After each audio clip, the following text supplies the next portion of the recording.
All right, guys, welcome back. Yankees Unloaded. I'm Jake Ellenbogen. He is Gary Sheffield Jr.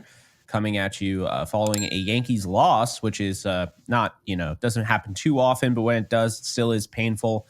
And Gary, I think you and I are definitely feeling that today. Just knowing that, you take a 1-0 lead.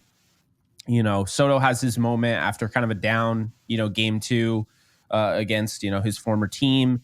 And Clark Schmidt is pitching pretty well.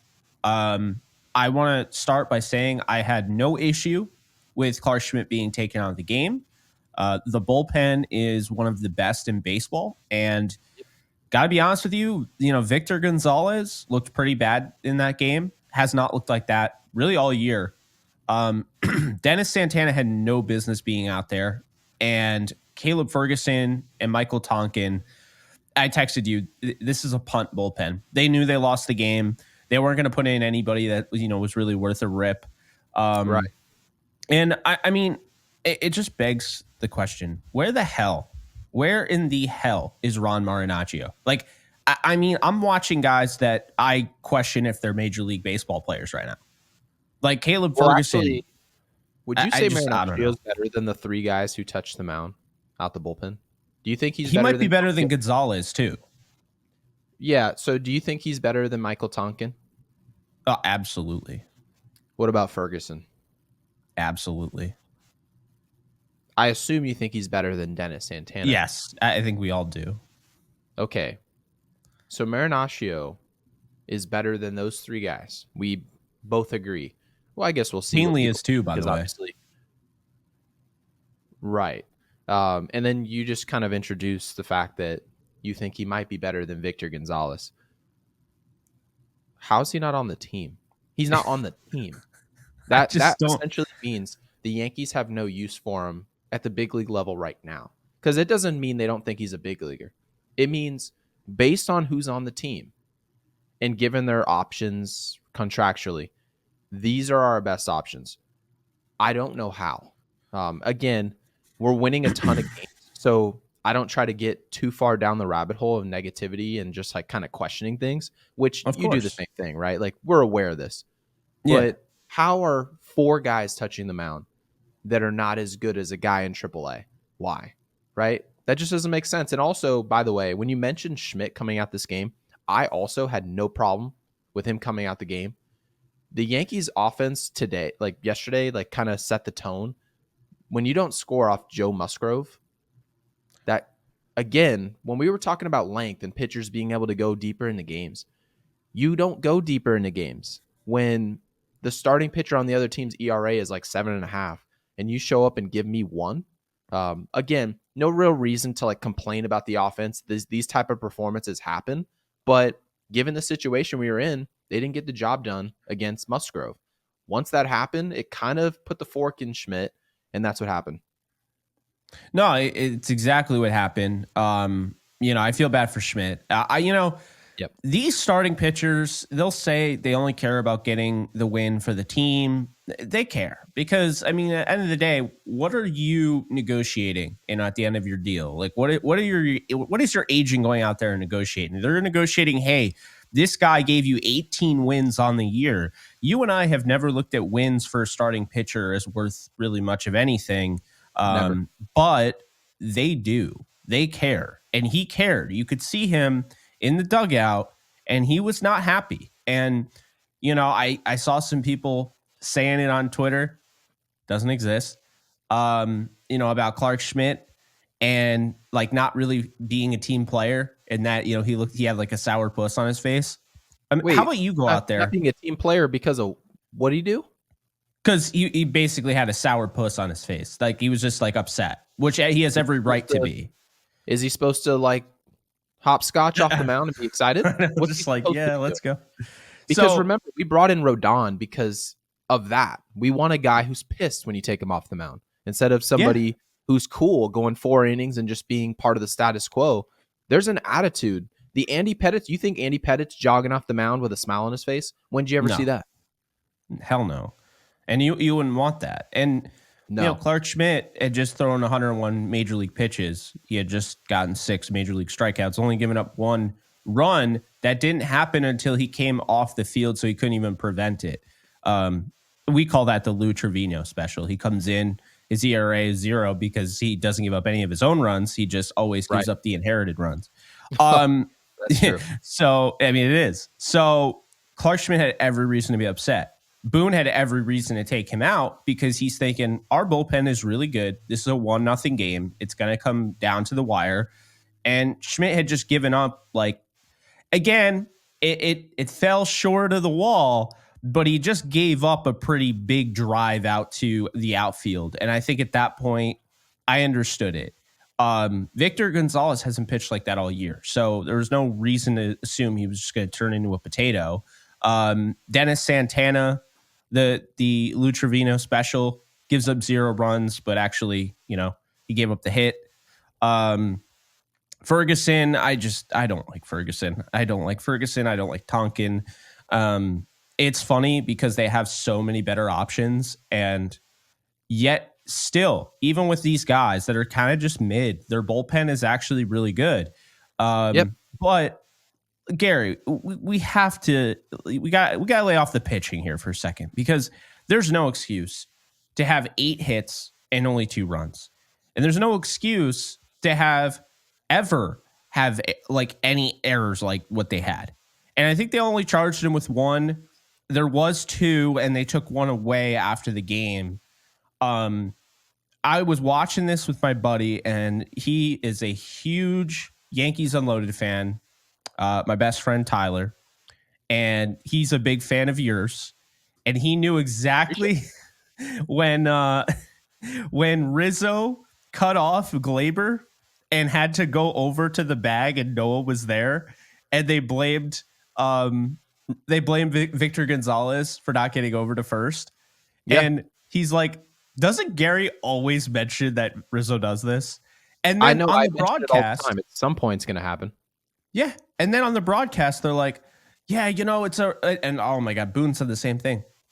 It's a really good play by Rizzo. Why is he out there? Why is he playing second base?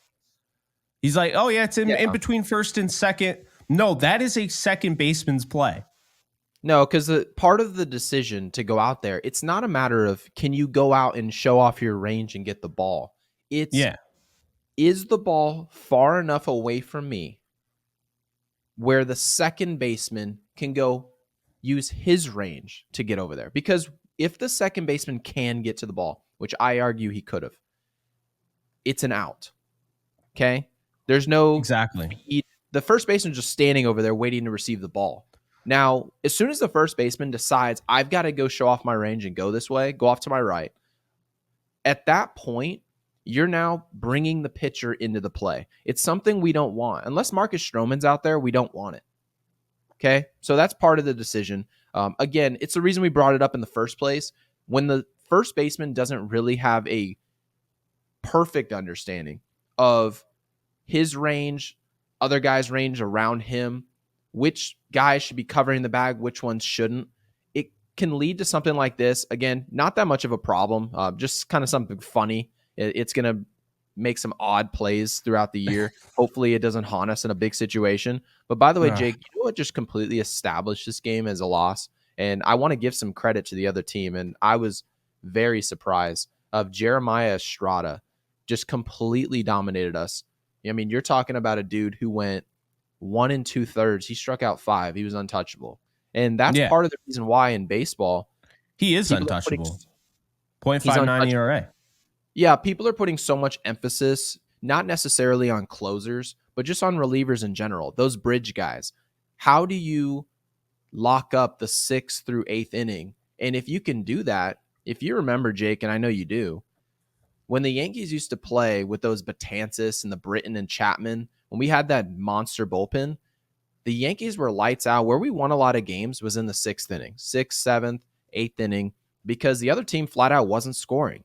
And it was a time for the Yankees to take advantage of the other offense not being able to score. So the Yankees could make up a lot of ground. San Diego essentially took all momentum in the game in innings 6 through 8.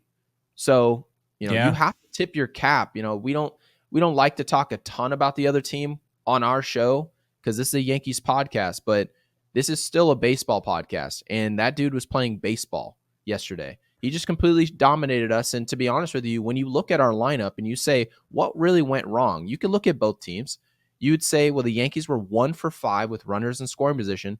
That's not a ton of opportunity given the fact we had 8 hits. But if you look at the lineup, we had 12 Ks. We walked twice. When was the last time I told you we struck out 12 times and walked twice? It doesn't happen very often. So you have to tip your cap. The other team had more opportunity. They were 5 for 13 with runners in scoring position. They delivered 5 of those times. So you're not going to win those games. You just got to tip your cap to what they did on the mound. They were better than us yesterday. And that's something that doesn't happen often. But when it does, we're going to point it out. So, I mean, very clearly, this is all because Volpe led off, right? Yes. Yep. All jokes aside, I think really the issue yesterday, very unproductive hits. And I don't mean to take anything. A hit is a hit. A base hit matters. But if you look, they had 13 guys with runners in scoring position on one more hit than the Yankees. The Yankees they were 1 for 5. They had 5 runners in scoring position opportunities. I mean, my thing here is that, like, they didn't even leave guys on base, really. Only 6. The Padres left 10. They just weren't getting those productive hits. They had a double from Soto and Torres. After that, home run by Verdugo way too late in the game. 9th inning. As well as unproductive outs, by the way. So it goes to show you, okay, you get to first base. That's a hit. Okay, great. Yeah. Clearly, we weren't in scoring position often. So these were singles, okay? Nothing wrong with a single. No. But when a strikeout follows up that single, that's an unproductive out. At no point are you making it to second base. Are we seeing an opportunity to be pitched differently, right? To put pressure on the other team, see different pitches. Didn't happen. We flat out didn't put much pressure on the other team. I mean, you can just look at our numbers alone. You didn't really have to watch the game. The numbers suggest that we made a lot of outs without any pressure on San Diego, and that's going to turn into a loss. It doesn't matter how well they're playing. Yeah, and I mean, you go back to, the 6th inning, and it's 0-0, and Soto has that double to center field, which we got to talk for a second because we gave him a lot of credit, but Mr. Platinum Glove out there was horrible in the outfield. Horrible. I mean, Fernando Tatis Jr. looked like one of the worst outfielders I've seen. You know what's really crazy about him? I'm going to talk about the defense. That play was atrocious, but it happens. It's baseball. Bad. But you know what's very interesting about Tatis? I don't know if you're feeling this way, but he seems very low energy. I don't know if you saw him 2 days ago. Okay, he hit a homer against us, right? So yeah, obviously that's very good. What was interesting about the whole day was that he looked like he had like low blood sugar. He was just like meandering around the field. He hits the ball. He's like putting his head down like he's bored. I don't know what it is, but when I used to watch Fernando Tatis Jr., I described him as the future face of the league. Now, I know it sounds ridiculous to say now because he never will be. Obviously, this is pre-steroid pop and all this stuff, right? But he was a ball of energy. Fernando Tatis. He was like Ellie De La Cruz. Yeah, there's no energy anywhere. Bryce Harper. And I don't understand what happened to this guy. He's incredibly talented. I know he's hitting 244, little underwhelming for his skill set, but he's got all the talent in the world. Where's the energy? Where is Fernando Tatis Jr.? I know they talked about his numbers. He doesn't hit well against the Yankees. Weird numbers, actually. He's like 3 for 21, 3 of those hits all being home runs, but it's not an output thing for me. It's when I turn on the Padres, which players do I look at, right? Like which players you say, oh, that's got to be one of the best players on the team. He's a reason to turn on the game. Tatis Jr.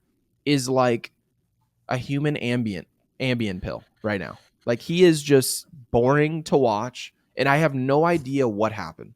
I really They made a genuine mistake moving on from Soto and keeping Tatis. I mean, I think that's really what happened. They're about the same age. Tatis has steroid issues in his past.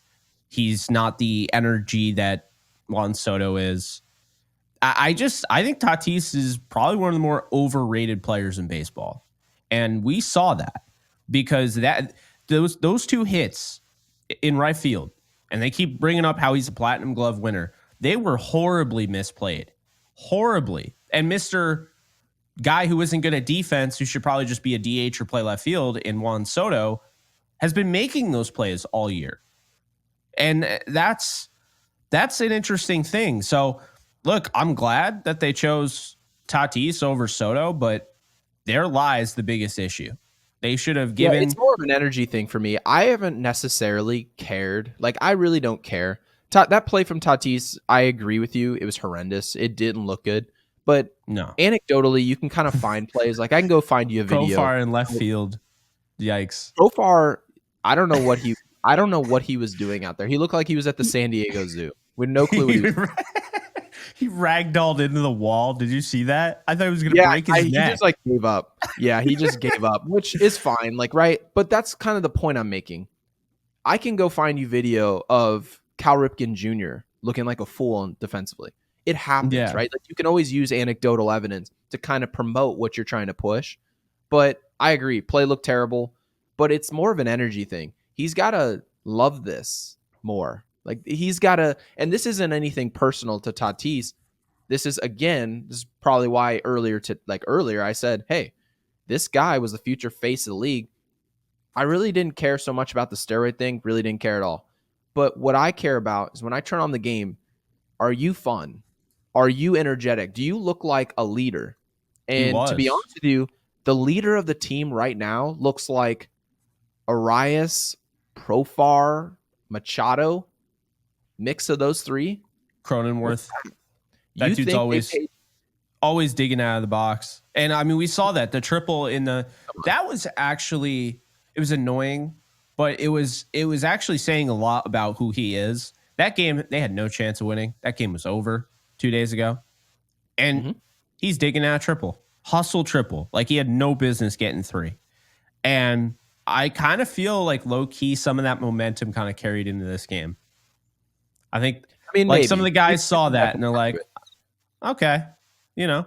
But yeah, I mean, Cronenworth is sitting 270 and, I can argue that Kim in San Diego is more liked than Fernando Tatis Jr.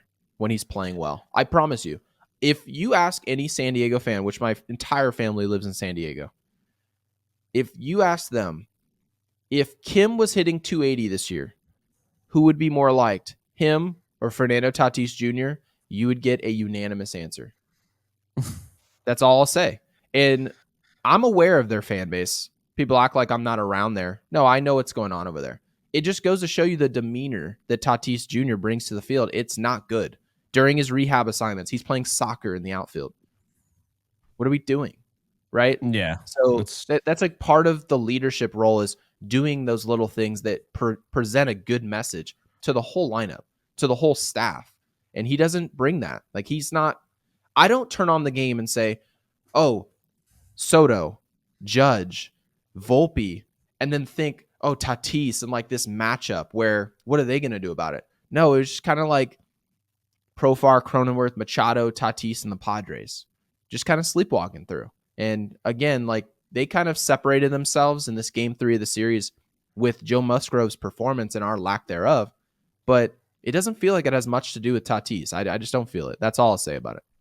No, I agree. And to wrap this thing up, tomorrow we have a 9:38 Eastern time baseball game, which, by the way, Gary, that really aligns with kind of when we normally record. So I'm okay with it. I know there's going to be East Coasters upset about it. I don't care. I like 9:38. I'm up until 3 a.m. anyway. So this is true. I mean, you can confirm that. Well, probably beyond 3 a.m., but that's neither here nor there. Who we got on the mound ball, by the way? Nestor Cortez taking on Griffin Canning. This needs to be a home run derby, man. Canning gives up 9 home runs on the year. He's got a 5.05 ERA. Only 36 strikeouts. He's just not really, he's just not an imposing pitcher. And like, this is one of those games like, okay, Judge kind of cooled off yesterday. Mm-hmm. I guarantee you Judge is right back at it. You'd like to believe he would be. And again, when you're facing Griffin Canning, No These are offense to still him, major but league. No offense, he's still a Major League Baseball player. You saw it yesterday with Joe Musgrove. We came into yeah, the game, obviously before the game ever happened, we ran a podcast and we said, what's Joe Musgrove shown us? They would say he's going to perform well. And then long behold, we don't do he looked anything. really good. He looked really good. So again, Yeah. these guys are on the mound because they're professionals, and you still got to show up and play. It's part of the reason why the greatest teams of all time, the best baseball teams you can ever name, you can name the 98 Yankees. It's the reason why they don't win 145 games a year. You don't just show up to the field and say, we're the better offense, we're the better staff, we got a better bullpen. We're going to win. And it doesn't work that way. It's baseball. You got to show up and perform well. Griffin Canning's on the mound. You have every opportunity to go out there and do damage. I expect us to. So let's go do it. And by the way, I wanted to say this real quick before we end the show. Ian Hamilton was placed on the COVID-19 list, so that is why he wasn't available. That explains everything. I think really, I can't even fault. Like, I already wasn't faulting Boone, and neither were you. But right now, the bullpen just is really out of kind of options right now, and to not have Ron Marinaccio kind of doubling back to the beginning of the show just seems really mismanaged by Cashman, because that's Cashman. That is Cashman right there, who's deciding who comes up and who goes down. Boone, I'm sure, has some idea, but Cashman ultimately decides, because Cashman's the one who's basing it on options and, contractual obligations and things like that. So hopefully before Tuesday or, before the game, we get, a Ron Marinaccio call up. We get some of those guys in the minors, because I don't know if they can handle. I understand it's the Angels, but I'm talking about what's up next. The Dodgers, the Orioles, the Braves. I mean, I don't know. Kansas City. I don't know if they can handle all those teams in close games with the bullpen that we saw last night, because they don't have many guys after that if Hamilton is hurt. Or Hamilton's on the, the COVID a lot of IR, like our streak that we talked about with our starting pitching, we face Chicago, we face Oakland, right? So like, not that our schedule was a joke, because it wasn't. There were a few heavy hitters in there, but it's not just a few heavy hitters coming up. It's heavy hitter after heavy hitter. And Marinaccio, by the way, Jake, he's thrown 12 and 2/3. He's struck out 10. His whip's under 1. Okay, his ERA is 142. What are we doing? I don't know exactly what we're doing. Maybe the Yankees feel like he's outperformed his skill level. I don't know. But one thing I know for certain is that Caleb Ferguson is performing at a level that's not worth taking up a roster spot in comparison to that guy. I understand they might want the left-handed look. That's fine. Take out a right-hander. We've got plenty to choose from. We've got a really good bullpen, guys who are pitching well, but there are some outliers that you can find a roster spot for this guy. So I think they can do that. I do as well. I think that'll wrap it up. We appreciate you guys tuning in as much as you guys could after that loss. It is hard to like rehash everything, but hey, sometimes it's a little therapeutic, right? Obviously covering football, and there's only 17 games in a regular season. You still get tons of people after losses because you have a finite amount of games. You don't have 162. And there's a little therapeutic element to it. So hopefully we did that for you guys. Also want to thank you guys. We're at 571 subscribers, because you guys have just been crazy with that lately. So thank you. We're going to be ramping up our content pretty much from here on out. Posting more shorts, posting more clips. So keep it right here for all that. Be sure to subscribe, be sure to like, and be sure to comment. Follow me on social media at JK Bogan. Follow Gary at Gary Sheffield Jr. And follow the show at Yankees Unloaded. And we'll see you guys in the next video. Take care, folks. Like this video.